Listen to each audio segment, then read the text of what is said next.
امثال کی کتاب 5واں باب زناکاری کے خلاف انتباہ۔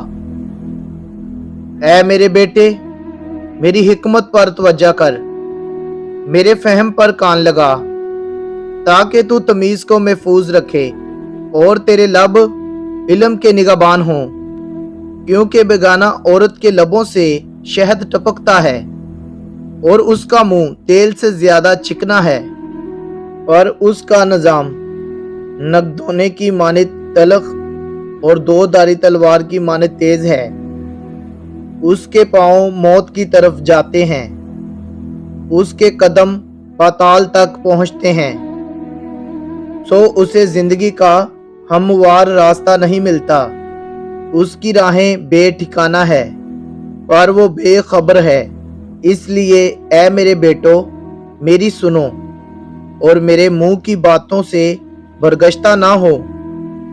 اس عورت سے اپنی راہ دور رکھ اور اس کے گھر کے دروازہ کے پاس بھی نہ جا۔ ایسا نہ ہو کہ تو اپنی ہبرو کسی غیر عورت کے اور اپنی عمر بے رحم کے حوالہ کرے۔ ایسا نہ ہو کہ بیگانے تیری قوت سے سیر ہوں اور تیری کمائی کسی غیر کے گھر جائے، اور جب تیرا گوشت اور تیرا جسم گھل جائے تو اپنے نجام پر نوحہ کرے اور کہے میں نے تربیت سے کیسی عداوت رکھی اور میرے دل نے ملامت کو حقیر جانا۔ نہ میں نے اپنے استادوں کا کہا مانا، نہ اپنے تربیت کرنے والوں کی سنی۔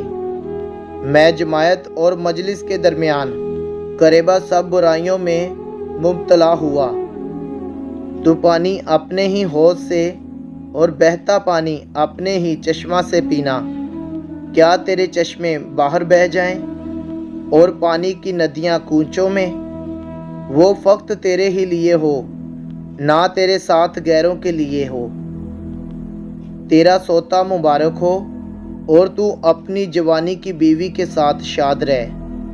سی ہرنی اور دل فریب غزل کی مانند اس کی شاتیاں تجھے ہر وقت آسودہ کرے اور اس کی محبت تجھے ہمیشہ فریختہ رکھے۔ اے میرے بیٹے، تجھے بیگانہ عورت کیوں فریختہ کرے اور تو غیر عورتوں سے کیوں ہم آغوش ہو؟ کیونکہ انسان کی راہیں خداوند کی آنکھوں کے سامنے ہے، اور وہی اس کے سب راستوں کو ہموار بناتا ہے۔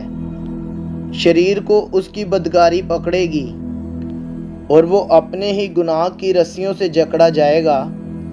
وہ تربیت نہ پانے کے سبب سے مر جائے گا اور اپنی سخت حماقت کے سبب سے گمراہ ہوگا۔